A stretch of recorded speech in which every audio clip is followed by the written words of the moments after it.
Et pour finir cette émission, l'œil du CGP, nous allons nous demander ensemble comment gérer, quel choix faire en matière d'imposition lorsque l'on a des enfants étudiants. Et pour cela, nous avons le plaisir de recevoir sur le plateau donc, de Smart Patrimoine Clément Berriot. Bonjour Clément Berriot. Bonjour Nicolas. Vous êtes gérant de 1909 Gestion Privée. Alors, quand on doit gérer son imposition et que l'on a un ou plusieurs enfants étudiants, on peut se poser plusieurs questions. Comment faire les bons choix ? C'est une très bonne question. Alors effectivement, les enfants, ça coûte cher. Et les études, ça coûte cher aussi. Voilà, l'installation dans la vie active, ça coûte cher. Et puis c'est surtout les derniers instants où les parents vont pouvoir bénéficier des demi-parts ou des parts Bien sûr, fiscales. Oui. Donc c'est une période stratégique. Les parts, pardon, c'est jusqu'à quel âge ?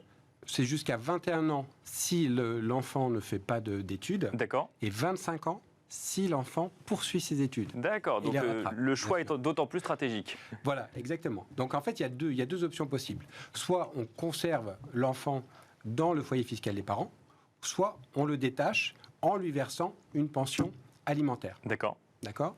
Donc, grosso modo, ce sont des calculs à faire. Pour faire simple, on va traiter un cas puis l'autre. Et ensuite, on verra quelle piste on peut avoir pour s'orienter vers un choix ou l'autre. Si on garde l'enfant dans son foyer fiscal, donc il faut respecter les conditions, on les a vues, une condition d'âge. Et donc, si on reste donc jusqu'à 21 ans, donc si l'enfant ne travaille pas, il sort obligatoirement à 21 ans. Bien sûr. S'il poursuit ses études, c'est jusqu'à 25 ans. Quel avantage ça donne ? On conserve la demi-part. La demi-part, oui, pardon. Oui, en fait, il y a une demi-part pour les 2 premiers enfants, et ensuite on passe à une part complète à partir du 3e.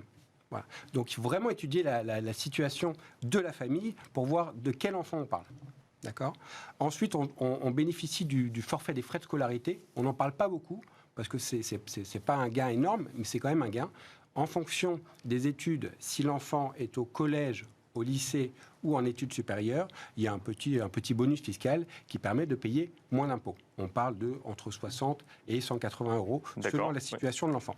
C'est toujours ça de prix. Bien sûr. Oui. Voilà. Donc après, on pourrait se poser la question de savoir qu'est-ce qu'on peut faire si on veut lui verser une pension alimentaire. Donc là où on le détache du foyer fiscal. Voilà. Ouais. Si on est sûr que l'enfant a besoin de revenus, soit parce qu'il part à l'étranger ou en province ou loin du domicile des parents et qu'il a besoin de revenus, on peut le détacher et lui verser une pension. Alors, il y a un plafond sur cette pension. Le plafond, il est de 6 368 euros par an. Oui, précisons. Ouais, par an. Voilà. Donc, ça fait un peu plus de 500 euros par mois. D'accord. Et il faut faire très attention que cette pension, les versements correspondent à des dépenses effectives. D'accord. Ça peut être des frais de scolarité, ça peut être du loyer, ça peut être tout type de dépenses. Mais si l'administration fiscale un jour fait un contrôle, il faut pouvoir prouver que l'argent qui a été donné à l'enfant a bien servi à financer ses études. Sur les secondes qui nous restent, la pension versée à l'enfant a un impact sur l'imposition ? Oui, en fait, le parent va déduire sa pension et c'est l'enfant qui, lui, va déclarer le revenu. D'accord ?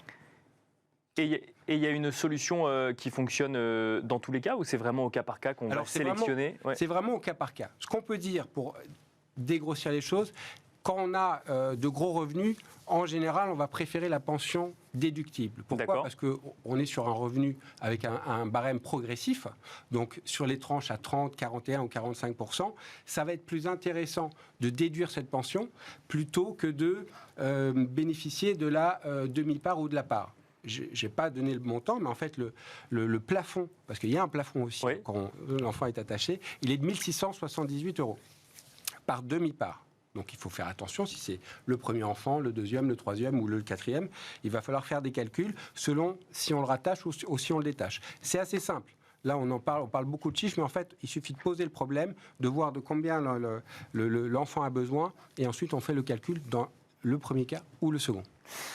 Et il reste quelques jours pour faire le choix pour l'année 2023. Et on finira là-dessus, Clément Berriot. Absolument. Alors donc, écoutez, je sais qu'en fin d'année, on a toujours plein de choses à faire, mais encore une fois, il faut poser le problème.